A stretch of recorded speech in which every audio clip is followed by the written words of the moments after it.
mag-improve this school year? Daddy, dapat diking the background. Ako ang future self mo. Kung susundin mo ang mga tips ko. Oh, Dike! O, Diyos ko! Tips para sa new students. Number 1, ask for the student handbook. Doon nakalagay lahat ng rules, schedules, and services ng school. Number 2, explore the campus bago ka mag-first day para hindi ka magbukang lost. And number 3, always smile and be friendly to everyone para magkaroon ka na agad ng new barkada sa new school mo. Girls, what should be inside your school secret gift? Gunti behind the scenes. Siyempre, merong lip gloss para hindi naman kayo pale, di ba? Next, handkerchief. Siyempre kapag PE class, pawis na pawis tayo, so dapat lagi tayong fresh. And third, comb. Para laging linis tayo and presentable sa mga tao.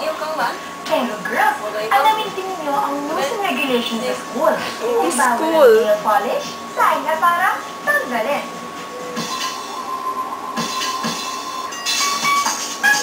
The new school year is also the perfect opportunity para mag-create.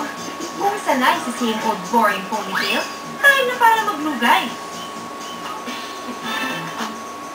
Kung unruly ang hair, put on a neutral colored headband.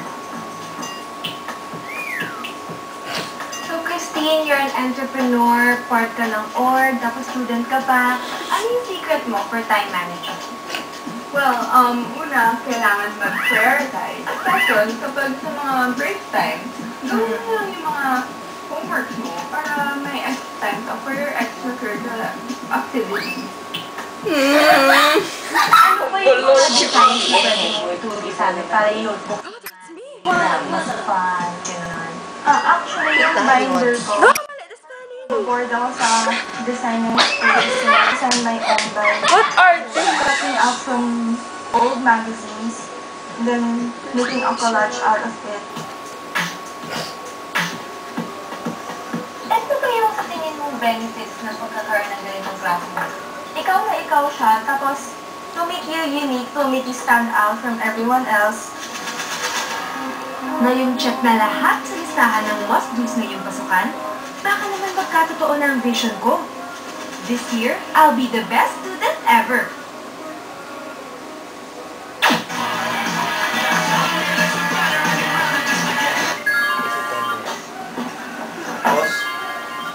Tingin mo ako iiwan.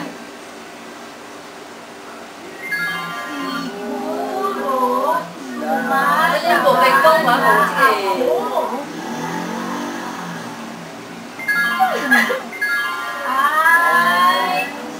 feel love you, pero ano naman yan? Ipapasa George kita! Ipapasa George kita!